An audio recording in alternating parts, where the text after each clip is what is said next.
네, 자산도 내 몸도 건강해지는 시간 건강 365 닥터 인사이트의 김호수입니다. 자, 오늘은 여러분들의 자산 건강을 함께 지켜줄 수 있을 보험 이야기를 나눠보도록 할 텐데요.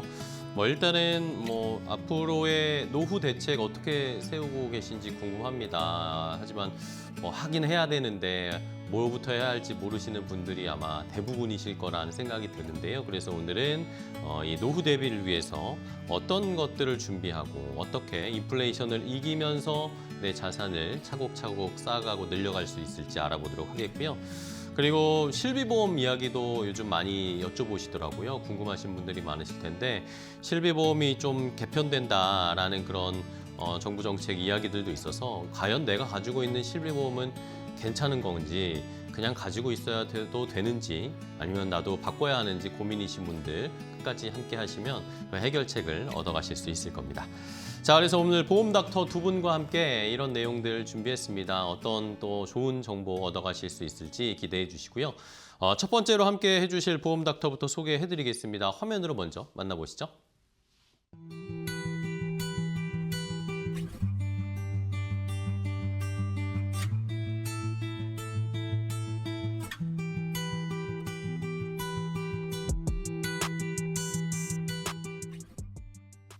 자, 첫 번째 함께 해주실 보험 닥터 만나보도록 하겠습니다. 메타리치 맵그룹의 고정길 전문가와 함께 하겠습니다. 전문가님 안녕하세요. 안녕하세요. 네, 반갑습니다. 시청자분들께 인사 좀 부탁드릴게요. 네, 안녕하십니까. 메타리치 맵그룹 소속 고정길 전문가라고 합니다. 네, 반갑습니다.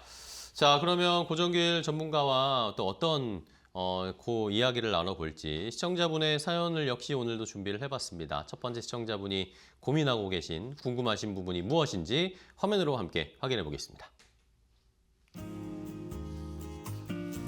안녕하세요. 40대 중반 직장인입니다.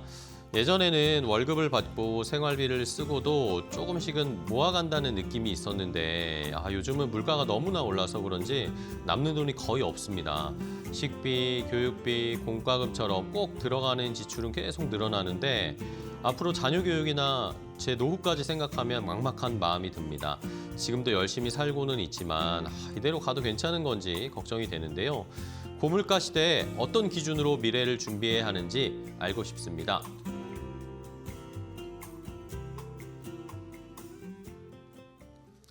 자, 첫 번째 시청자분의 사연을 함께 확인을 해봤습니다. 그러면 고정길 전문가와 함께 더 자세하게 요 노후 대비 관련해서 이야기를 나눠보죠. 자, 전문가님 시청자분의 사연 들으셨을 텐데 이게 아마 저도 그렇고 시청자분들, TV를 보시는 시청자분들도 대부분 다 아마 고민하고 공감하시는 내용이실 것 같아요. 나의 노후 대비를 잘 해놔야 되는데 어떻게 해야 되는지도 잘 모르겠고 고민이 점점 쌓여가는 것 그렇죠. 같은데 네. 오히려 나이가 들수록 고민이 더 쌓여갑니다. 맞습니다. 네, 왜 이런 걱정 어디서부터 오는 걸까요?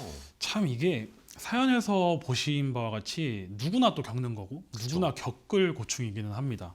그리고 특히나 좀 아이가 어느 정도 크다 보면은 이제 아이에 쏠렸던 시선이 자기 자신으로 이제 향하게 되면서 그렇죠. 거기서부터 이제 고민이 좀 시작이 되는 것 같아요. 그리고 좀 하루하루 이게 좀 열심히 살다 보니까 어느샌가 이제 배우자와 같이 황혼을 준비해야 될 나이도 되는 것 같고 그리고 지금까지 살아오면서 물가가 저렴했던 적은 또 없었던 것 같아요. 그렇죠. 몸은 여기저기 쑤셔오고 또 언제까지 내가 이렇게 벌 수 있을까 하는 이런 불안감이 되게 막연하게 스치는 것 같습니다. 맞습니다. 네. 그리고 이제 제가 물가에 대해서 말씀을 좀 드렸는데 네네. 분명히 좀 얼마 전까지는 제 기억 속에서는 국밥은 5,000원이었거든요. 네. 국밥은 5,000원이었는데 요즘 네, 왜 지금은 어딜 들고 열고 들어가도 허름한 곳을 열고 들어가도 12,000원인지 도대체 이유를 모르겠습니다. 10,000원 한 장으로도 안 돼요, 이게. 맞습니다. 공깃밥이라도 하나 더 시키면 안 되는 네, 것 같고요. 그렇죠. 그리고 지금도 이렇게 치열하게 하루하루를 살아가는데 나중에는 지금보다 더 잘 살 수 있을지 그리고 여기에 대해서 제가 100%는 아니지만 그래도 분명히 도움될 만한 그런 내용을 좀 말씀을 드리려고 하고요. 네. 조금 거창하지만 제가 미래 구매력 보존 프로젝트라고 이름을 좀 지어봤습니다. 이제 국밥도 그렇고 내 소득도 그렇고 결국 우리가 중요하게 생각하는 거는 돈의 진정한 목적입니다. 돈의 목적은 결국 무언가를 사는 행위인데요. 이걸 구매력이라고 합니다. 네. 오늘 이 구매력을 보존하는 몇 가지 방법을 한번 소개시켜 보도록 하겠습니다. 네. 자, 그 구매력을 보존하는 방법이 뭘까요? 몇 가지 첫 번째부터 좀 확인해 볼까요? 첫 번째부터 확인해 네. 보면은 사실 이런 것들이 있죠. 뭐 시간만 있으면 우리 모두 부자인가. 그래서 많은 방법을 찾습니다. 뭐 차곡차곡 돈을 모으고요. 뭐 적립식 투자를 할 수도 있고요. 더 나가서 좀 복리라는 무기를 좀 손에 쥐시는 분들도 있는 것 같아요. 물론 투자는 하락이 있을 수 있습니다. 매일 뭐 밤잠을 설칠 수도 있고 또 선택의 책임을 꽤나 막중하게 져야 되는 게 투자죠. 그리고 적금도 우리가 한평생 할 수가 없습니다. 만약 한평생 가능하다면 영화 속에 흔히 보이는 뱀파이어가 되는 겁니다. 뱀파이어가 모두 부자인 이유는 오래 살아서 그래요. 오래오래 돈을 모으기 때문에 돈이 많아지는 거죠. 그리고 복리 혜택도 그렇습니다. 이게 흐름도 타고 그 경제에는 흐름이 있기 때문에 거기에서 복리를 내가 쥘 수 있는 그런 시기가 있다라고 저는 좀 생각을 해요. 그래서 이런 개별적인 요소보다는 이 첫 번째 솔루션보다는 큰 개념에서부터 먼저 좀 잡고 들어가려고 합니다. 그래서 여기서 제가 조금 시청자분들께 던지고 싶은 질문은 뭐냐면요. 네. 모든 게 평온하게 우상향을 그릴 수 있을까요? 정말 시간만 있으면 우리 모두 부자가 될 수 있을까요? 라는 질문을 한번 드려보고 싶어요. 아닌 것 같은데. 맞아요. 네. 당연히 아니니까 제가 얘기를 합니다. 네네네. 정답은 당연히 노입니다. 안타깝게도 안 됩니다. 그러니까요. 네, 안타깝게도 안 되고요. 그 플러스가 되는 요소가 있다라고 한다면 당연히 마이너스 요소도 있는 게 세상의 이치입니다. 네네. 바로 인플레이션인데요. 오늘 좀 메인 주제이기도 합니다. 그 앞서 시청자분의 사연에서도 걱정되는 그 근간이 되는 이유를 저는 인플레이션이라고 생각을 해서 이 주제를 한번 가져와 봤습니다. 이 화폐 가치의 하락, 이게 모든 시작점이라고 생각을 합니다. 이 인플레이션이 시작이 된 이 시기부터가 우리는 이제 보이지 않는 손실과도 싸워야 되는 시기가 시작이 됐다라고 생각을 하는데요. 일단 1972년이 굉장히 큰 사건이 하나 있었습니다. 네. 미국의 제37대 대통령인 리처드 닉슨 대통령이 세계 경제사에 되게 길이 남을 만한 정책을 결정을 합니다. 이때까지는 달러에다가 금의 중량을 고정을 하고 발행된 화폐를 금으로 교환할 수 있는 금본위제가 있었는데요. 이걸 일반적으로 폐지를 하게 됩니다. 이로 인해서 전 세계 경제는 정말 큰일이 난 거예요. 미국에다가 금을 갖다 주면 달러를 갖다 주면 금으로 바꿔주고 금을 갖다 주면 달러를 가져갈 수 있는 이 시스템 자체가 완전히 무너지게 됐기 때문에 엄청난 폭풍에 휩쓸렸습니다. 그래서 이거를 닉슨 쇼크라 그래요. 금 태환 제도가 폐지가 되면서 달러를 무한정으로 찍어낼 수 있는 이 흐름이 만들어진 겁니다. 이때 시작된 것이 화폐 가치의 하락인 거죠. 이게 바로 우리가 인플레이션이라고 부르는 겁니다. 프린트와 잉크만 있으면 달러를 무한정 24시간 내내 찍어낼 수 있는 게 지금 현 상황이라고 생각을 하시면 됩니다. 그렇군요. 자, 이게 역사적으로 어쨌든 인플레이션이 이런 계기를 통해서 시작이 된 것인데, 그러면 인플레이션이 우리가 뭐 무섭다는 걸 알고 있고, 인플레이션보다 매해 우리가 조금 더 그 인플레이션을 해지할 수 있는 수익을 아니면 자산을 불려야 된다라고 알고는 있지만, 이걸 그럼 어떻게 해야 되는지, 우리에게 어떤 위험으로 다가오는지를 아직까지는 체감하시는 분들이 많지는 않은 것 같아요. 맞습니다. 이게 체감하기가 쉽지가 않죠. 네네네. 저는 그 이유가 인플레이션은 그 좀 물과 공기의 가격이 올라간다라고 좀 표현을 드리고 싶어요. 네네. 정말 사는데 중요한 무언가가 올라가는 건데 이 물과 공기가 생존에 꼭 필요하잖아요. 그렇죠. 근데 저는 이 두 가지를 이 경제에서는 환율과 유가라고 생각을 합니다. 네네네. 일단 먼저 환율에 대해서 좀 말씀을 드리려고 하는데 달러는 기축 통화죠. 네. 그래서 전 세계 기준이 되는 돈입니다. 그래서 달러를 기준으로 내가 가지고 있는 돈의 가치를 나타내는 게 이제 환율인데 불과 지난주 환율이 1,500원을 넘었어요. 네네. 물론 최근에 좀 이슈가 많이 있었긴 하지만 그래도 높은 게 사실입니다. 이제 오른쪽 표를 조금 보면은 1970년부터 현재까지 원달러 환율을 나타낸 표입니다. 네네. 지속적으로 이제 상승을 했죠. 그렇죠.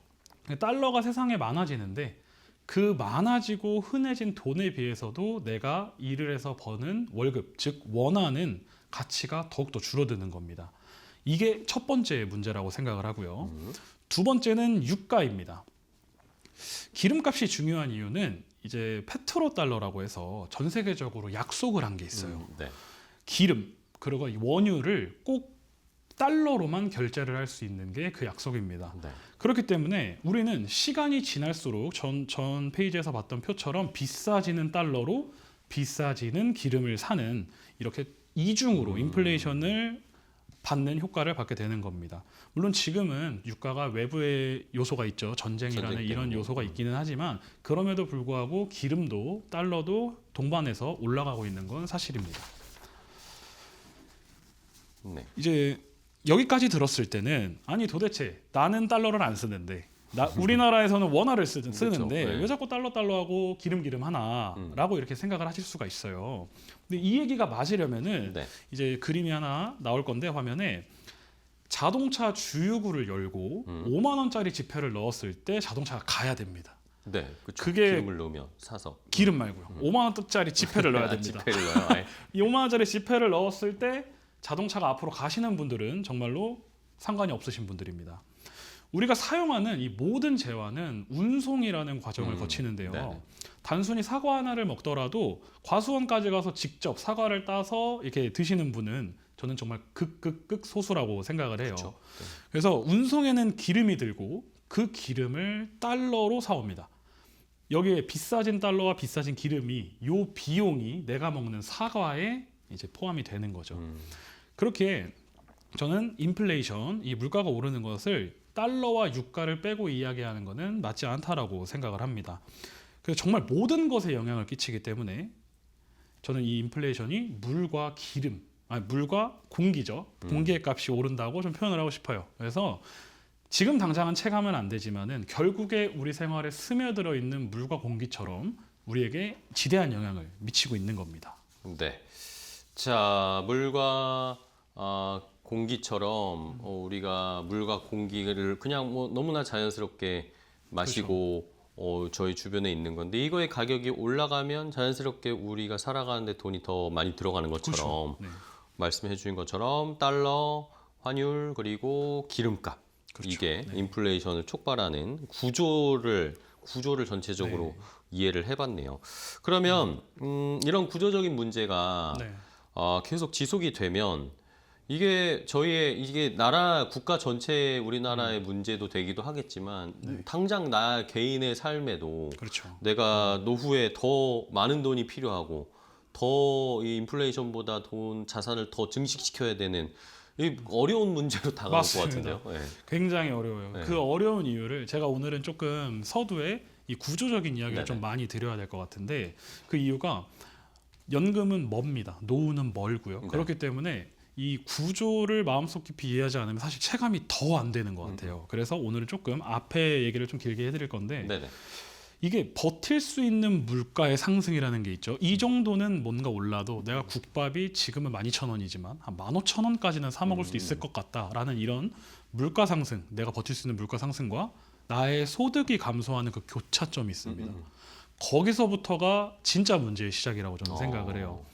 결국 우리는 안 아플 수는 있지만 안 늙을 수는 없고 그쵸. 결국에는 노동력을 상실하는 시기가 옵니다. 지금까지 가꿔놨던 그런 자산으로 여생을 보내야 되는데 이게 녹록지가 않잖아요. 그쵸. 그래서 만약에 소득이 고정이 되고 물가만 좀 오르던가 아니면 물가가 고정이 되고 소득만 좀 줄어든다면 이 교차점의 시기가 뒤로 쭉 밀리면서 사실상 뭐 노후에 대해서 지금처럼 큰 걱정은 안 할 것 같습니다. 제가 어느 날에 또 SNS에서 재밌는 사진을 봐가지고 한번 가지고 와봤어요. 네, 뭐죠?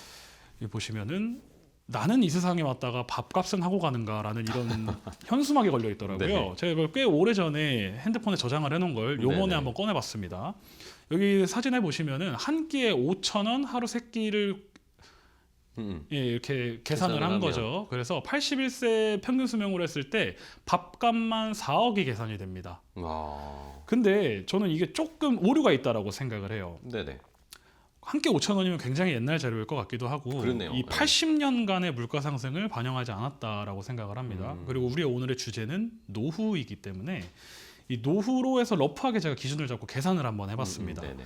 60세부터 한번 밥값을 계산을 해봤는데 한 지금은 10,000원 정도고 저 때는 5,000원이었으니까 이거를 좀 러프하게 계산했을 때 한 끼에 2만 원을 한번 잡아본 거예요. 이렇게 했을 때 밥값만 9억이 나옵니다. 네. 예. 와이프라도 있으면은 18억입니다. 네. 네. 지금도 치킨이 한 마리에 2만 원이 넘는데 이렇게 먹고 살다가 치킨이라도 시켜 먹는 날에는 저 아우. 돈에서 더 플러스가 된다는 그렇죠. 게 좀 아찔한 것 20억 같아요. 들겠네요. 맞습니다. 저는 피자를 좋아해서 한 네. 23억 정도 들 것 같습니다. 네. 네, 이제 여기까지가 이제 우리가 이제 생각을 하게 되죠. 여기까지 네네. 딱 보면은 진짜 뭘 도대체 어떻게 하라는 건지 딱 이 생각이 들어요. 네. 정말 어떻게 그러게요. 하는 거야. 그러게요. 요 네. 화면에 나오는 지금 뭐 저도 비슷합니다. 네, 이거 다 왔습니다 이제. 그럼 좀 어떻게 해야 되는 건지. 네, 그러면은 이런 어려운 상황을 이 노후에 대한 대비 걱정을 이걸 좀 이겨내기 위해서는 뭔가 해결하는 솔루션이 필요한데 네 맞습니다. 고정일 전문가님이 보시기엔 어떤 방법이 필요하다고 보시는 거예요, 그러면? 저는 일단 세 가지 정도가 좀 중요하다고 생각을 가지. 합니다. 네, 뭘까요? 일단 첫 번째로는 가장 근본적인데 자산이 물가를 앞지르면 됩니다. 네, 그렇죠. 네. 근데 이게 되게 러프한 표현인 것 같아요. 돈이 많으면 됩니다, 여러분. 이렇게 말하는 것 같아가지고. 그쵸, 네. 근데 제가 오늘 말씀드리고 싶은 거는 크기보다는 속도라고 생각을 합니다. 물가가 높아지는 속도보다 내 자산이 성장하는 속도가 빠르면 말 그대로 물가를 앞지르는 건데 그쵸. 절대적인 자산의 크기는 사람마다 다르지만 이 비율, 성장하는 비율은 10,000원에도 1억 원에도 동일하게 적용이 되기 때문에 이게 좀 중요하다고 생각을 하고요. 만약에 물가가 올해 2%를 상승을 했는데 내 전체 자산이 4%의 상승을 했다면 우린 물가를 앞지른 거죠. 그렇죠. 내 돈의 구매력을 지킨 게 되는 겁니다. 이런 걸 이제 인플레이션 헤지라고 표현을 하는데 그렇기에 저는 첫 번째 대책은 물가를 따라잡아야 된다. 그러니까 속도를 따라잡는 방법을 찾아야 된다라고 생각을 합니다. 네. 뭐 예를 들어서 고이율의 고정금리의 예치를 하던 뭐 주식에 투자를 해서 운용을 하던 어떠한 방법이든지 간에 연평균 물가 상승률은 넘어야 된다가 첫 번째 방법이라고 생각을 합니다. 네. 이제 바로 이어서 좀 두 번째 방법을 말씀드리려고 네네. 하는데 이 뒤로 빠져나가는 돈을 단속을 하는 것도 중요하다고 생각을 해요. 새어나가는 돈. 그렇죠. 좀 전과 마찬가지로 물가가 2% 오르고 그리고 성장이 4%인데 세금, 소비 등 이런 걸로 인해서 뭐 운용비라던가 내가 실제로 소비하는 돈 말고 구조적으로 이렇게 빠져나가는 돈들이 있죠. 그런 걸로 1%의 손실이 났다면 현상 유지는 가능하지만 사실 윤택한 수준까지 가기에는 너무 또 앞길이 멀다라고 저는 생각을 합니다. 네네. 그렇게 명목 수익과 실제 수익을 좀 구분해서 생각하는 습관을 가지시면 좋을 것 같아요. 자영업의 이제 매출과 마진이 다른 것과 이제 논리가 비슷하다고 생각을 합니다. 이제 마지막으로 이게 전 좀 가장 중요하다고 생각합니다. 현재 활용할 수 있는 모든 것을 이용하는 겁니다. 어찌 보면 당연할 수 있는데 지금으로 말씀을 드리자면 고금리 시기입니다. 저희 표에 보시면은 왼쪽이 이제 미국의 금리 그래프고요. 네. 오른쪽이 한국의 금리 그래프예요. 금리의 모양이 완전히 똑같죠. 네. 그래서 지금은 상대적으로 금리가 높은 시기입니다. 이 높은 시기라는 거는 내가 받을 앞으로 어떤 상품을 운영했을 때 받을 이유를 확정하기에 좋은 시기다라는 겁니다. 흔히 저금리 시기에는 이제 부동산 가격이 오르는 이유 중에 하나가 간단히 말해서 내가 내는 비용, 즉 대출에 대한 이자가 낮기 때문에 비교적 적은 리스크로 이 차입을 할 수 있어서 그렇게 오르듯이 고금리 상황에서는 내가 받을 수 있는 이유를 확정을 하는 것이 유리하다라는 생각을 하고 있습니다. 알겠습니다. 네. 자, 근본적인 문제나 구조들을 좀 파악을 해봤고 세 가지 대책, 속도와 그리고 빠져나가는 돈 줄이고 이런 것들을 대책을 하면 그러면 이제 조금 더 구체적으로 효과적으로 한번 방법을 설명해 주시면 좋을 것 같아요. 네, 알겠습니다. 이거를 그러면은 약간 한 그릇에다 담아보면 어떨까라는 생각이 예. 듭니다. 그러니까 예를 들어서 물가를 따라잡기 위해 최대한 뒤로 빠지는 손실을 방지하면서 현재 상황을 활용한다면 이게 너무 좋은 것만 이렇게 갖다 붙인 느낌이 드는데 전설의 레전드 약간 이런 것 같습니다. 이렇게 할 수 있다면 정말 좋을 것 같아서 한번 네. 봐봤습니다. 그래서 그게 그런 게 있나요? 뭔가요, 그게? 그렇죠. 이게 2026년 현재 상황에서는 어느 정도는 가능한 시나리오라고 좀 생각을 합니다. 일단 구체적인 기준을 알아보기까지 궁금한데요? 좀 그 표를 좀 볼 건데 첫 번째로 물가를 따라잡는 건 알겠는데 도대체 얼마를 따라잡아야 될까입니다. 1970년대부터 현재까지 연평균 물가 상승률이 6.5%로 집계가 되더라고요. 내가 매일 사 먹는 밥이 1년마다 6.5%씩 비싸진다라는 겁니다. 그러면 이제 정확한 기준이 나왔죠. 6.5% 이상의 수익을 내면 됩니다. 네네. 6.5% 이상의 수익 요거를 하고요. 그리고 두 번째로는 뒤로 나가는 돈입니다. 뒤로 나가는 돈 같은 경우는 대표적으로 이제 연금에 대한 세금이 있죠. 네. 연금 소득세는 이제 나이별 구간에 따라서 3에서 5% 정도가 징수가 되는데 우리가 운영할 수 있는 연금의 형태 같은 경우는 세제 적격과 비적격 연금이 있습니다. 흔히 세제 적격 연금을 이제 고객님들이 소비자분들이 알기 쉽게 하시려면은 세액공제가 되는 예. 연금이 있습니다. 내가 낼 때 세액공제를 받고 세금에 대한 환급을 받고 운용을 하는 시기에 그 과세 이연을 하면서 쭉 운영을 한 다음에 받을 때 이제 연금소득세를 내는 형태가 세제 적격 연금이고요. 세제 비적격 연금 같은 경우에는 납입 시에는 이제 혜택이 없습니다. 대신에 내가 연금을 수령하는 받을 때. 그 이후에 수령하는 수령분에 대해서는 비과세가 적용이 되기 때문에 내가 준비할 수 있는 연금의 크기를 가늠을 해서 많이 클 것 같다. 그러면 뒤에 받는 게 뒤에서 세금을 안 내는 게 제외해 주는 게 좋겠죠. 네, 그게 좋죠. 그래서 이 비교적 큰 자산이 운용될 가능성이 있으신 분들은 비적격을 한번 고려를 해보시는 것도 좋을 것 같습니다. 이제 마지막으로 현재 고금리 상황을 이용을 하는 겁니다. 네네. 지금은 고금리 시대이기 때문에 내가 가져갈 수 있는 수익률을 확정짓기 아주 좋은 시기입니다. 실제로 성행하고 있는 최저 보증형 이제 연금 보험 같은 경우는 확정이율이 6에서 8%까지로 현재도 성황리에 이제 판매가 되고 있는데 네네. 요걸 반대로 코로나 시절 우리나라 역사에서 금리가 가장 낮았던 시절에는 이 퍼센테이지가 10년이 지나도 원금의 6% 정도 이 정도의 차이가 있는 그런 상황입니다. 이처럼 7%, 8%짜리의 상품을 선택을 하게 된다면 연평균 6.5%를 상회를 하면서 갈 수가 있겠죠. 그래서 세금적인 혜택도 볼 수 있고 그것이 고금리 시기에만 가능한 전략이라고 저는 생각을 해서 지금 같은 시기에 적극적인 선택을 좀 고려할 수 있다고 생각을 합니다. 알겠습니다. 자, 지금이 오히려 또 노후 준비를 할 때 좋은 조건으로 구조를 만들 수 있는 시기다라는 그런 의견을 주셨네요.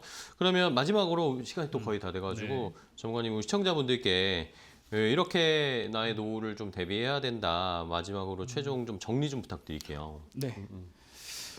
결국 우리는 연금을 준비한다라는 것은 오늘보다 나은 내일을 꿈꾸면서 오늘을 투자를 하는 행위라고 생각을 합니다.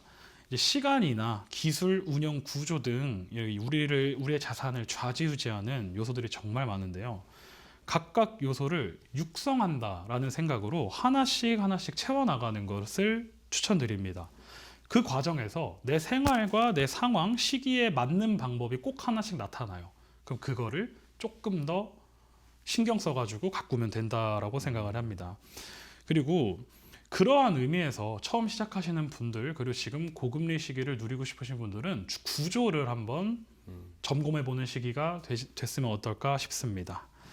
이렇게 욕심부리지 않고 하나씩 만들어 간다면 탄탄한 구조를 만들고 그 구조에서 꾸준한 노력을 하다 보면 훈풍을 만나서 탄력을 받고 우리가 원하는 미래로 갈 수 있다라고 생각을 합니다. 네, 알겠습니다. 자, 이렇게 노후를 대비하는 방법, 구조부터 뭐 저 구체적인 방법까지 한번 알아봤는데요. 오늘 메타리치 맵그룹의 고정길 프로와 함께했습니다.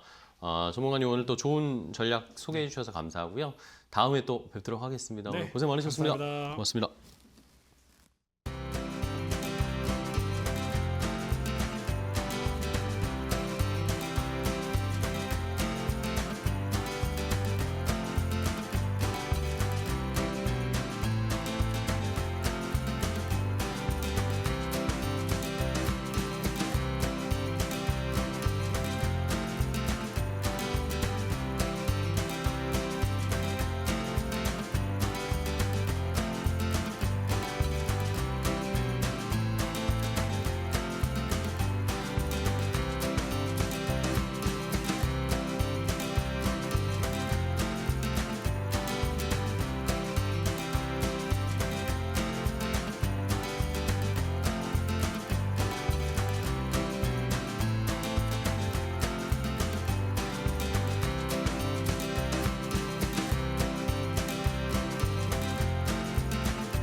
자, 건강 365 닥터 인사이트와 함께하고 계신데요. 저 이제 또 두 번째 보험 닥터 만나보도록 하겠습니다. 함께해 주실 보험 닥터를 화면으로 먼저 소개해 드릴게요.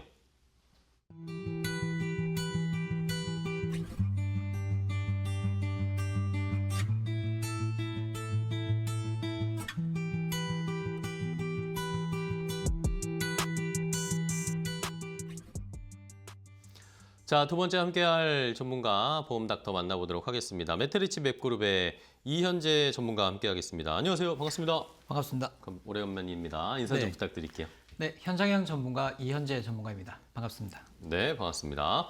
자, 이현재 전문가와 함께 그러면 오늘 또 두 번째 시청자분의 사연을 받아봤습니다. 함께 이야기 들어보고 또 계속해서 해법 알아보도록 할게요. 두 번째 시청자분의 사연 함께 확인해 보겠습니다. 안녕하세요. 40대 직장인입니다. 현재 국민건강보험과 실비보험만 유지하고 있는데 최근에 실비보험 구조가 바뀐다는 이야기를 듣고 이 두 가지로 충분한 건지 고민이 생겼습니다. 그동안은 실비보험으로 대부분의 의료비를 보완할 수 있다고 생각했는데 앞으로도 이 구조가 유지될 수 있는지 궁금하고요. 건강보험과 실비보험이 있는데도 왜 이런 논의가 나오는 건지, 그리고 직장인 입장에서 보험을 어떤 기준으로 준비해야 하는지 알고 싶습니다.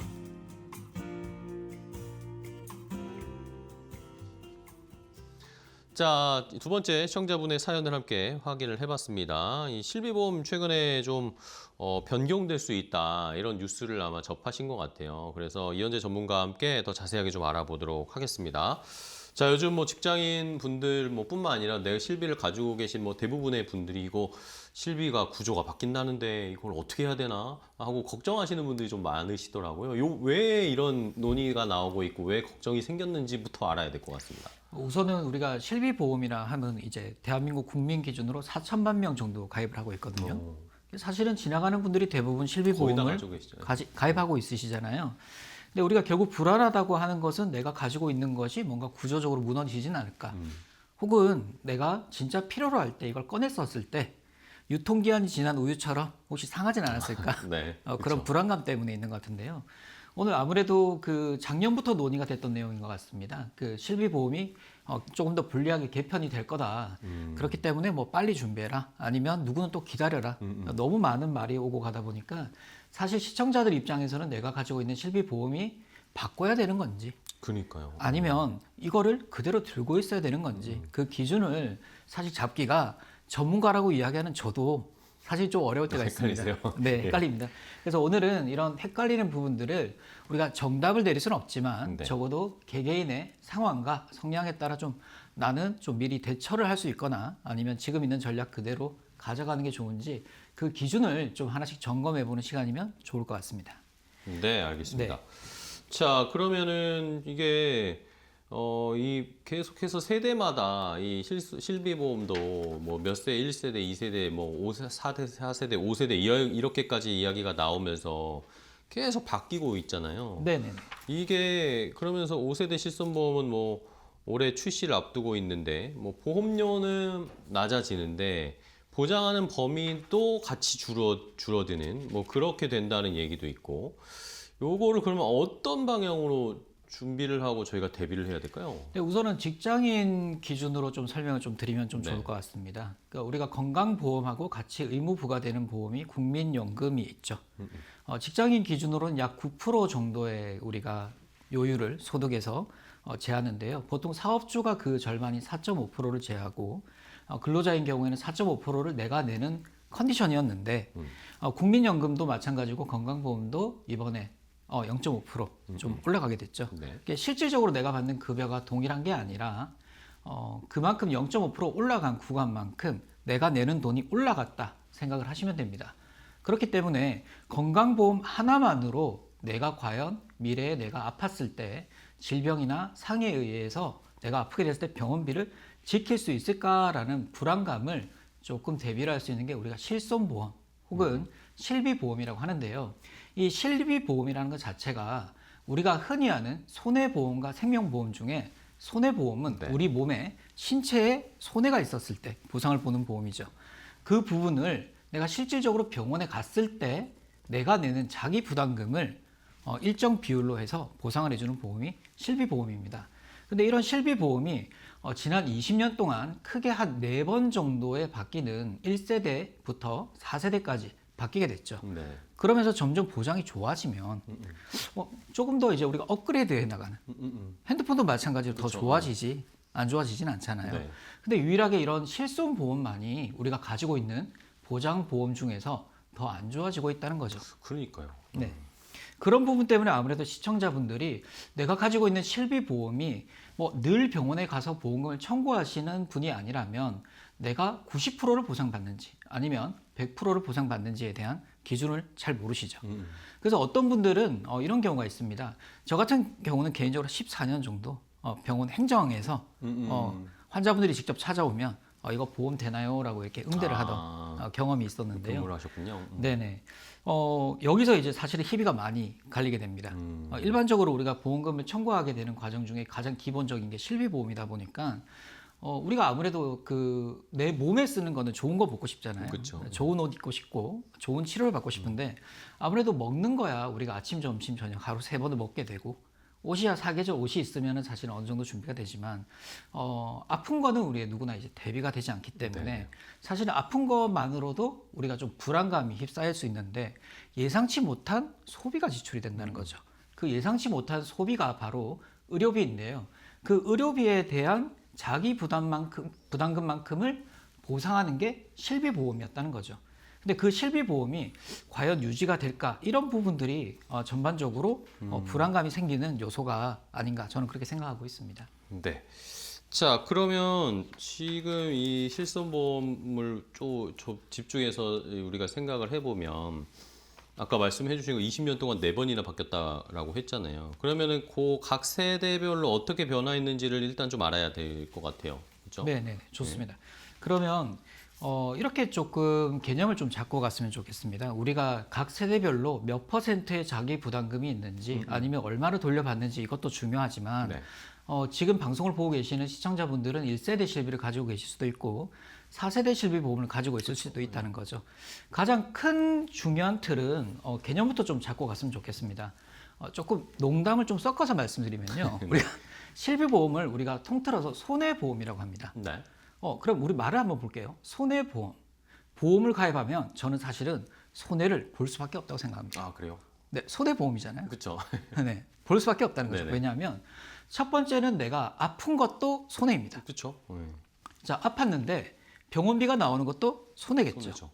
그러면 병원비가 만약에 청구를 했는데 나오지 않으면 그것 또한 손해라는 거죠. 그런데도 우리는 왜 실비보험을 굳이 내가 벌어들이는 소득의 일부를 또 보험을 가입하는가? 저는 이렇게 바로 생각합니다. 바로 이 손해보험이 없는 상태에서 아프게 되면 너무 큰 손해를 보기 때문에 큰 손해가 있으니까. 네, 이런 위험들을 우리가 리스크, 그러니까 한마디로 위험도를 어느 정도 관리하기 위해서 가입을 하는 건데요.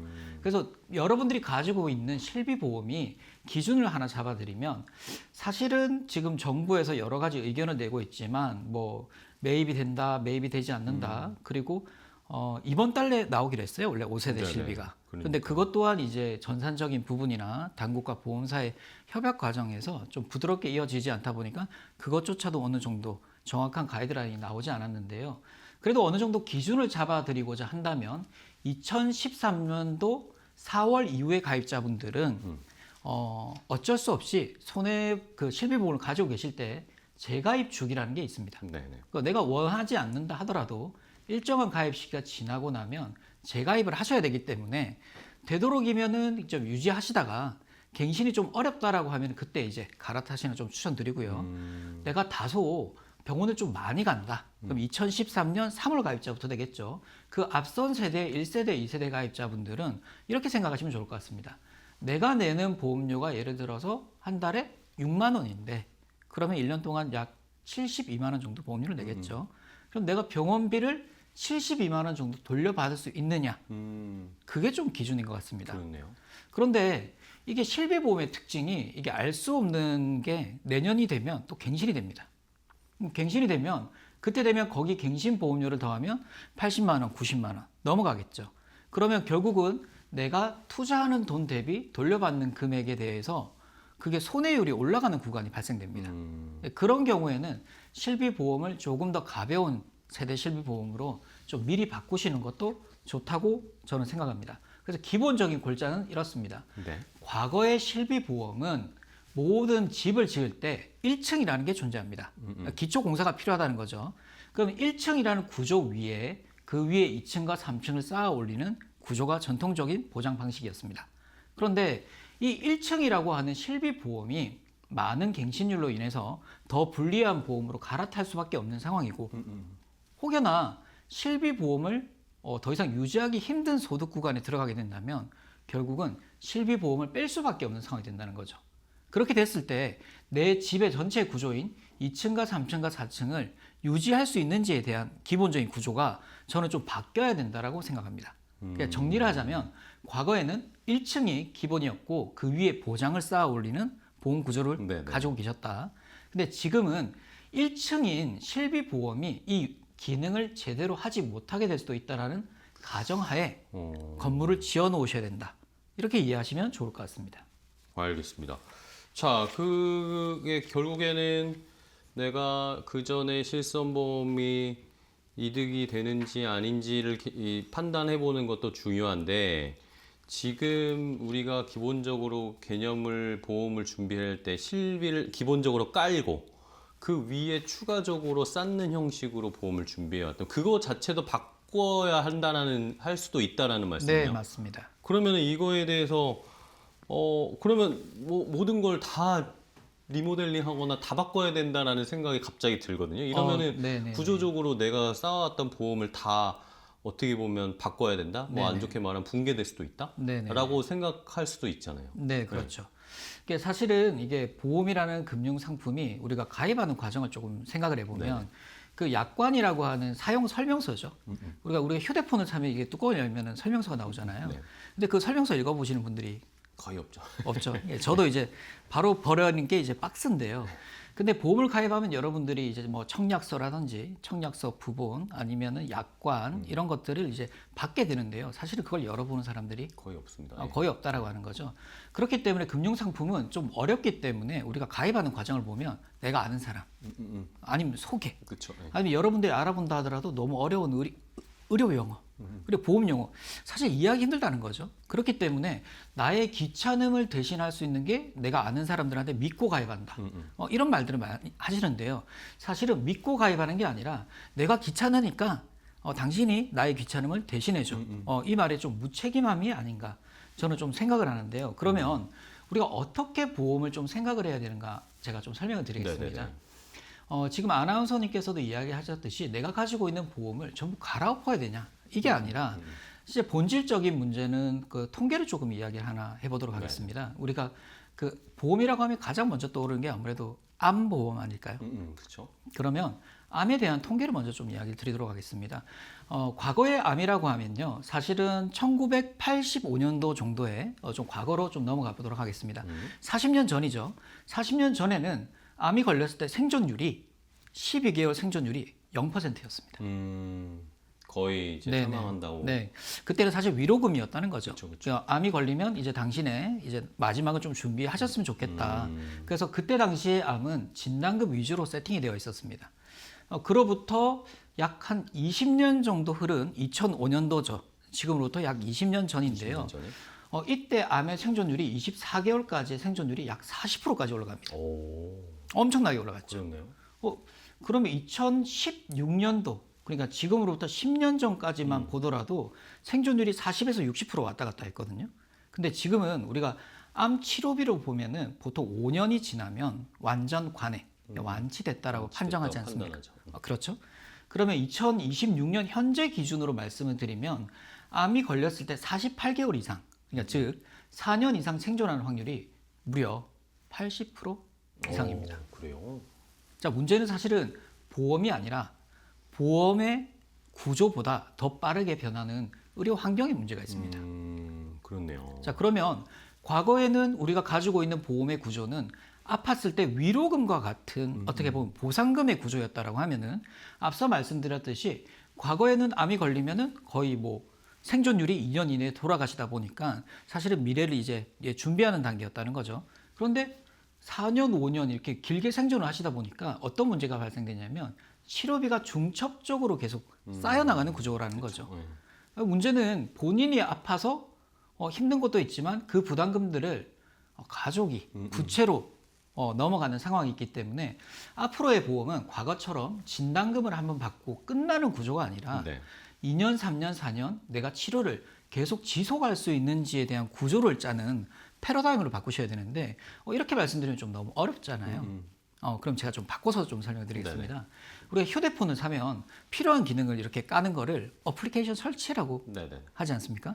그러면 그 어플리케이션을 처음에 필요로 해서 막 넣는데 혹시 다 쓰시나요?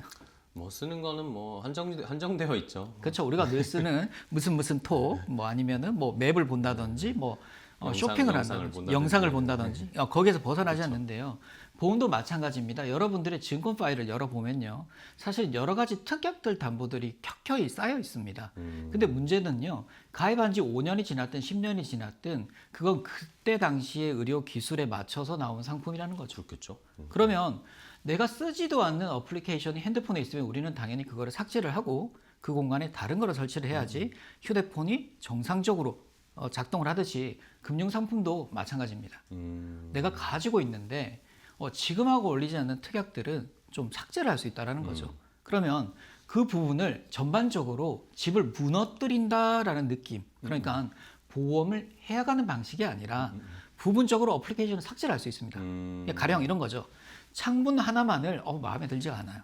그러면 그 창문을 뜯어내고 내가 원하는 창문으로 좀 바꾸는 과정이 보험은 가능합니다. 물론 이렇게 말씀드리면 좀 오해를 할 수 있는데 보험은 뺄 수는 있는데요. 다시 넣을 수는 없습니다. 네네. 그러면 내가 필요하지 않는 특약들은 좀 부분적으로 좀 삭제를 하고 그리고 내가 실비보험이 자꾸 갱신이 돼서 좀 부담이 된다. 그런데 나는 병원을 자주 가지 않는다라고 계산을 좀 해보면 실비보험을 오히려 조금은 나중에는 정리를 할 수 있다. 그럼 실비보험이 빠지는 부분만큼 치료비를 대신할 수 있는 특약들로 구성된 보험을 조금 대체할 수 있다라는 패러다임으로 보셔야 조금 편안하시다. 그런데 내가 이때까지 15년, 10년 낸 보험을 제가 아나운서님한테 갑자기 해야 가셔라라고 하면 당황스럽거든요. 그렇죠. 괜히 냈나 싶고 돈이 지금까지. 말 그대로 손해보험인 거죠. 그쵸, 예, 손해를 보는 보험이니까. 그쵸. 그래서 결국은 우리가 미래에 실비보험이 나의 모든 걸 지켜준다. 건강보험이 나의 모든 걸 지켜준다는 식으로 보험 구조를 만들어 놓으셨다면 결국은 이 믿는 도끼에 발등 찍힌다는 말이 있듯이 이 믿는 실손보험에 나의 의료비 보장의 패러다임을 모두 무너뜨릴 수 있기 때문에 지금이라도 내가 가지고 있는 보험의 약관들이 지금과 현재의 의료 상황이 맞지 않다라고 하면은 어느 정도 좀 빼실 수가 있다. 그리고 부족한 부분은 좀 다시 채우시는 전략으로 가시면 좀 부담이 좀 덜하시지 않을까? 저는 그렇게 생각을 합니다. 알겠습니다. 자, 그러면은 결국에는 5세대 실손이 어떻게 나오는지는 좀 확인을 해봐야겠지만 5세대 또 새로운 실손 보험은 아마도 지금보다도 보장 범위가 더 줄어들 가능성이 높아질 거잖아요. 그러면 어떻게 이번에 좀 구체적인 방법론으로 들어가 보죠. 말씀해 주신 것처럼 나에게 맞는 식으로 실손을 조금 시간이 가면서 의존도를 줄이고 나에게 맞는 걸 넣는 방식이 필요하다고 하셨잖아요. 그걸 구체적으로 어떤 식으로 준비해 주면 좋을까요? 우선은 그 정부의 기조가 이번에 5세대 실비에서 조금 저는 좀 드러났다고 합니다. 물론 정치적인 이야기는 아니고요. 결국은 실손보험이든 건강보험이든 어느 정도 장기적으로 사회의 안전망으로서의 역할을 할 수 있다라는 게 그게 가장 중요합니다. 네네. 그렇기 때문에 이때까지 없었던 좀 하나의 조건들이 좀 이번에 5세대에 좀 들어왔는데요. 저는 이 표현에 좀 집중을 좀 하셨으면 좋겠습니다. 바로 중증과 비중증으로 나뉘었습니다. 그 1세대에서 4세대까지 오는 이제 실비를 들여다보면요. 사실 이게 미용 시술이냐 아니냐 정도만 따졌다라는 거죠. 그럼 내가 크게 아픈 질병이든 아니면 작게 아픈 흔한 다빈도 질환이든 그 비율에 맞게끔 공통적으로 보상을 해주던 구조였다면 5세대 실비부터는 중증과 비중증, 그러니까 비중증 질환에서는 보상 한도를 5천만 원에서 1,000만 원으로 한도를 줄였네요. 천장을 좀 낮췄습니다. 그래서 과거에는 내가 조금만 아프면 병원에 가서 어떤 의료 서비스, 서비스적인 측면인 거죠. 한마디로 조금은 그 쇼핑하듯이 내가 얼마든지 이렇게 좀 편안하게 진료를 받으셨다면 이제는 5세대 실비부터는 정말 필수 의료, 정말 필요한 의료 서비스를 받았을 때는 내가 충분한 보상을 볼 수 있게끔 만들어 놓았지만 조금 과도한 의료 쇼핑이라고 좀 표현을 하면 좀 그럴 수는 있지만 의료 서비스를 필요하지 않은 과도한 행위에 의한 치료들은 네네. 아무래도 이제 보상에서 조금 제외하는 정부의 스탠스가 좀 보인다라는 거죠.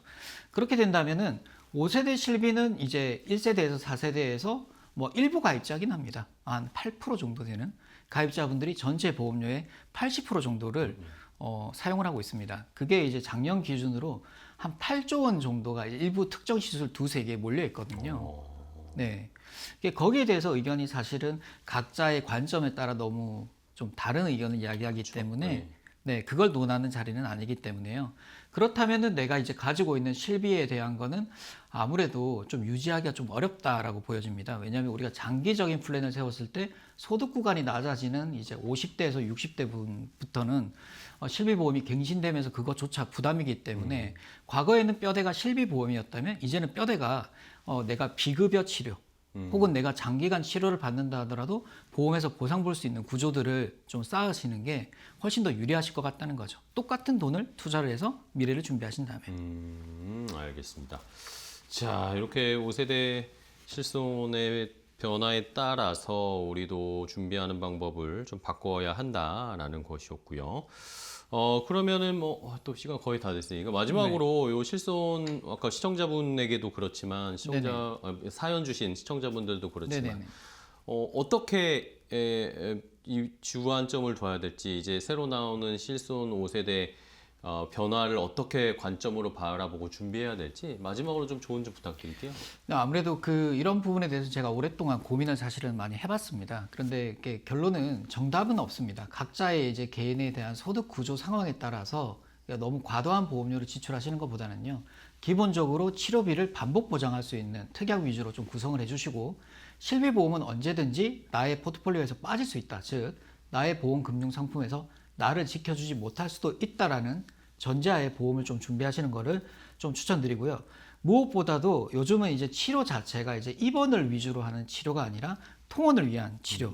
그러니까 병원을 왔다 갔다 하는 치료가 많아졌습니다. 과거에는 뭐 암 치료 같은 경우도 아침 뭐 6시, 7시까지 대학병원에 가서 오후에 이제 나오는 스케줄이었는데 요즘은 이제 암 치료제가 집에서 직접 맞을 수 있는 치료제 형태로 바뀌고 있기 때문에 비급여 치료, 그러니까 통원 치료, 반복해서 치료받을 수 있는 그런 보장들 위주로 나를 2겹, 3겹 좀 쌓아둔다면 실비보험이 사라진다 하더라도 내가 노후에 좀 편안한 의료비 보장을 볼 수 있다고 저는 생각을 합니다.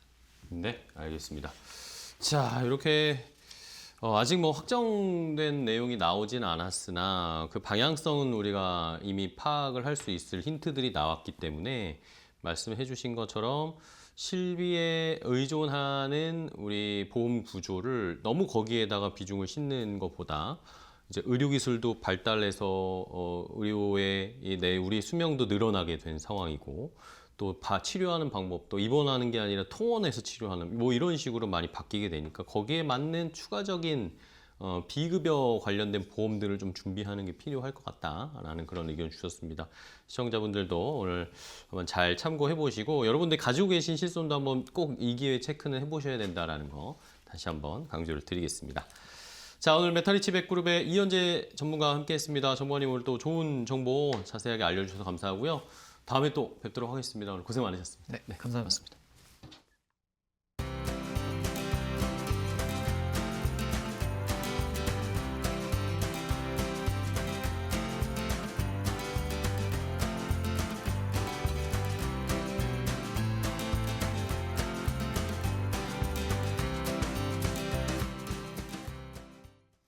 건강 365 닥터인사이트 저희가 준비한 정보는 여기까지 전해드리겠습니다. 저희는 내일 또 더 좋은 정보 가지고 찾아뵐게요. 시청해주신 여러분 고맙습니다.